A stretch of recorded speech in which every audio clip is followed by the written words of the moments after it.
ये भयंकर कलियुग का अंत प्रस्तावना सनातन धर्म के अनुसार समय चक्र 4 युगों में बटा है।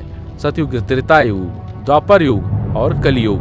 प्रत्येक युग की अपनी विशेषताएं हैं। सतयुग में धर्म अपने चरम पर होता है, त्रेता में धर्म का 3/4 हिस्सा बचा रहता है, द्वापर में आधा, और अंततः कलियुग में धर्म का केवल एक अंश ही शेष रह जाता है। वर्तमान में हम कलियुग में जी रहे हैं। यह अंधकार और अधर्म का युग है। शास्त्रों में वर्णन है कि जब अधर्म और पाप अपनी चरम सीमा पर पहुंच जाएंगे, तब भगवान विष्णु कल की अवतार धारण करेंगे और कलियुग का अंत होगा। आइए इस भयंकर अंत की कथा को विस्तार से समझते हैं। ये कलियुग का आरंभ और धीमा कलियुग की शुरुआत महाभारत युद्ध के कुछ समय बाद हुई। जब भगवान श्री कृष्ण ने अपना देह त्याग किया, तब कलियुग पृथ्वी पर प्रवेश कर गया। प्रारंभ में उसका असर धीमा था। मनुष्य थोड़े थोड़े समय के लिए पाप की ओर आकर्षित होता, लेकिन धर्म अभी भी जीवित था। रज्जों में जो युग आगे बढ़ा, पाप और अधर्म बढ़ने लगे।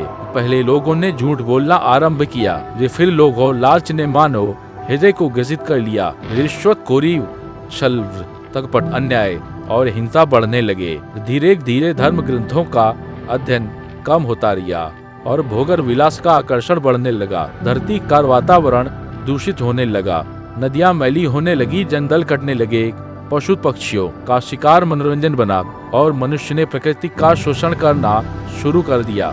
जब कलियुग हुआ, भयंकर रज्जों में जो समय आगे बढ़ता गया, कलियुग और भयंकर होता चला गया। राजा और शासक केवल अपने स्वार्थ में डूब गए। न्याय बिकने लगा, स्त्रियों की मर्यादा लूट ली गई, भाई ने भाई का खून किया, माता पिता को वृद्धाश्रमों में छोड़ दिया गया, बच्चे नशे और कुकर्मों में डूबने लगे। शास्त्रों में कहा गया है कि कलियुग के अंत समय में मनुष्य की आयु घटकर केवल 20-5 वर्ष रह जाएगी। ये लोग बिना कारण एक दूसरे का वध करेंगे। ये नदियां सूख जाएंगी, वर्षा समय पर नहीं होगी। पृथ्वी पर अकाल, महामारी और युद्ध छा जाएंगे। धर्म का नाम मात्र शेष रहेगा और वास्तव में ऐसा ही हुआ। पूरी पृथ्वी पर अराजकता फैलेगी। भयंकर संकेत कलियुग के अंतिम समय में प्रलय के भयंकर संकेत दिखने लगे। एक प्राकृतिक आपदाएं, भूकंप, ज्वालामुखी, बाढ़ और तूफानों ने धरती को हिला दिया। 2 रोग और महामारी, ऐसी बीमारियां फैल गईं जिनका कोई इलाज नहीं था। लाखों लोग रोज मरने लगे। दिन भूख और प्यास, अनाज दुर्लभ हो गया। लोग एक दूसरे का मांस खाने लगे। 4 युद्ध और विनाश, परमाणु हथियार और आधुनिक शस्त्रों से राष्ट्र राष्ट्र भिड़े गए। आकाश में आग के गोले बरसने लगे। तपांचल, अत्याचार और अधर्म, निर्दोषों का खून बहाया गया। स्त्रियों पर अत्याचार चरम पर पहुंचा। धरती कराह उठी। गौमाता ने रोकर भगवान से प्रार्थना की, हे प्रभु, हमें इस पाप से मुक्ति दो।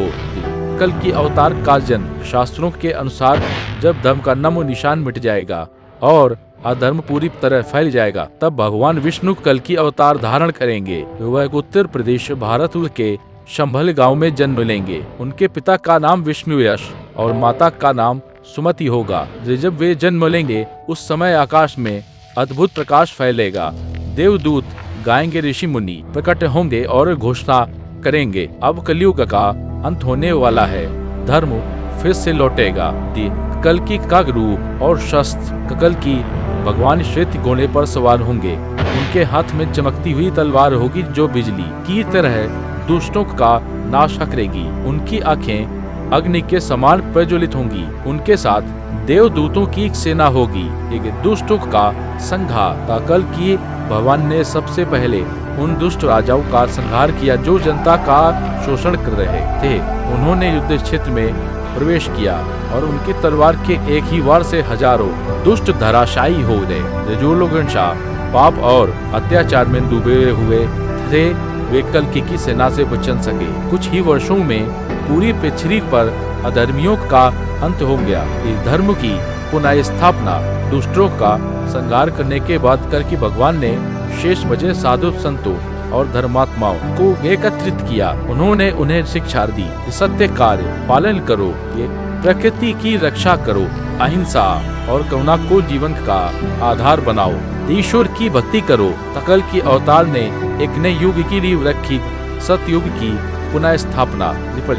के बाद नई सुबह कलयुग की समाप्ति के साथ पृथ्वी पर जो विनाश हुआ था उससे सब लेकर मनुष्य फिर से धर्म और सदाचार की ओर बढ़ा। धरती पर हरियाली लौट आई, नदियां निर्मल बहने लगी, पक्षियों का कलरव गूंजने लगा। मनुष्य ने समझ लिया कि यदि वह प्रकृति और धर्म से विचलित होगा तो विनाश निश्चित है। यदि निष्कर्ष भयंकर कलयुग का अंत केवल एक पौराणिक कथा नहीं बल्कि एक चेतावनी है। यह हमें बताता है कि यदि हम अधर्म, पाप, लालच और अत्याचार में डूबेंगे तो विनाश निश्चित है, लेकिन यदि हम धर्म, सत्य और कर्मा का मार्ग अपनाएंगे तो हम नए युग की रचना कर सकते हैं। कलयुग का अंत केवल भविष्य की घटना नहीं बल्कि वर्तमान के भयावह लक्षणों की कथा, एक कहानी जहां दिखाया जाए कि कैसे धीरे धीरे मनुष्य की आयु घटती है, धरती पर धर्म समाप्त होता है और लोग पशुओं जैसा जीवन जीने लगते हैं। इसमें शास्त्रों में वर्णित कलयुग के लक्षण का नाटकीय वर्णन किया जा सकता है।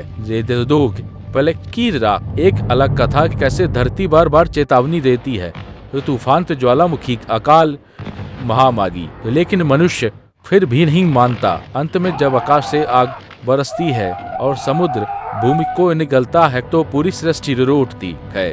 ये 3 इंद्री कल की अवतार की महागाथा। यह कहानी सिर्फ कल की भगवान पर केंद्रित हो सकती है। उनका जन्म, बचपन, युवावस्था, शस्त्र विद्या, देवताओं से वरदान और फिर दुष्टों के विरुद्ध युद्ध, पूरी तरह वीर गाथा जैसी शाल सतयुग की शुरुआत। कलयुग के विनाश के बाद धरती ऐसे पुनः हरी भरी हुई, नदियां निर्मल हुई, लोग फिर से सत्य और धर्म का पालन करने लगे। इसका भावनात्मक वर्णन ये 5 एक साधु की भविष्यवाणी कहानी किसी संत या ऋषि की दृष्टि से बताई जा सकती है, जो कलयुग के अंत का दृश्य अपनी आंखों से देखता है और लोगों को चेतावनी देता है कि अभी समय है, सुधर जाओ। धरती माँ का विलाप। धरती माँ भगवान से प्रार्थना करती हैं, मेरे ऊपर पाप, हिंसा और अधर्म इतना बढ़ गया है कि मैं अब और सहन नहीं कर सकती। यह कहानी पूरी तरह धरती माँ के दृष्टिकोण से बताई जाएगी। साथ ही अधर्मियों का साम्राज्य, एक कथा जहाँ पूरी पृथ्वी पर राक्षस जैसे मनुष्य राज करते हैं। उनके पास आधुनिक हथियार, तकनीक और शक्ति है, लेकिन वे सिर्फ विनाश में लगे हैं। इसमें मानवता बनाम अधर्मता टकराव दिखेगा। 8 अंतिम युद्ध का महाभारत से भी भयंकर हार यह है कि कलयुग के अंत में एक युद्ध होगा जो महाभारत से भी भयंकर होगा। इसमें पूरा विश्व जल उठेगा और करोड़ों लोग नष्ट हो जाएंगे। यह कहानी उस युद्ध का महाकाव्य वर्णन होगी। अंतिम आह्वान, एक साधु विवेकांत में तपस्या करता हुआ लोगों को अंतिम बार जगाता है, अब भी समय है, सुधर जाओ नहीं तो सब कुछ नष्ट हो जाएगा। लेकिन लोग उसकी बात नहीं मानते और फिर वही होता है जो न्याय में लिखा है। जलसाल नए युग का पहला 12 कलयुग के अंत और प्रलय के बाद जब सतयुग शुरू होता है तब धरती पर पहला नवजात बाल जन्म लेता है। उस बच्चे की आंखों से पूरी नई दुनिया का वर्णन होता है, तो स्वच्छ नदियाँ, हरियाली और शांति। अब बताइए, आप चाहते हो कि मैं अगली पूरी स्टोरी में से किस पर लिखूं? धरती माँ का विलाप, अधर्मियों का साम्राज्य, अंतिम युद्ध, अंतिम आह्वान, युग का पंचमहाभूतों का को आकाश, वायु, जल, अग्नि और पृथ्वी, 5 तत्व कलयुग के अंत में मनुष्य पर क्रोधी हो जाते हैं। आग सब कुछ जलाती है, जल डुबो देता है, वायु तूफान लाती है, पृथ्वी पर जाती है और आकाश बिजली बरसाता है। यह है कथा पूरी तरह प्रकृति की आंखों से लिखी जा सकती है। 12 ऋषियों का अंतिम यज्ञ। कुछ महात्मा और ऋषि जंगल में एकत्र होकर अंतिम यज्ञ करते हैं ताकि भगवान को पुकार सके। यज्ञ की अग्नि से आकाश जगमगा उठता है और वहीं से कल की अवतार का आह्वान होता है। दिखते रहा कल की और दैत्य राज्य का सामना। कलयुग के चरम पर एक दैत्य राज्य जन्म लेता है जो पूरी पृथ्वी पर शासन करता है। लोग उससे डरकर उसकी पूजा करने लगते हैं तभी कल के अवतार प्रकट होते हैं और दोनों के बीच भयंकर युद्ध होता है। ये 14 अंधकार की 7 रातें कथा में बताया जा सकता है कि कलयुग के अंत में 7 दिन और 7 रातें सूरज नहीं उगता, पूरा संसार अंधकार में डूब जाता है।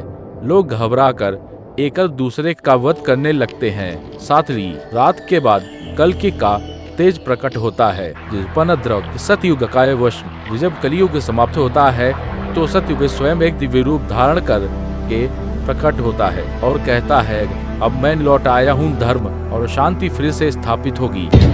गाइस वीडियो अच्छी लगी है तो हमारे चैनल को सब्सक्राइब करें। आप देख सकते हैं कि हमने पूरी कथा कितने स्पष्ट तरीके से बताई। बेल आइकन को क्लिक कर धन्यवाद।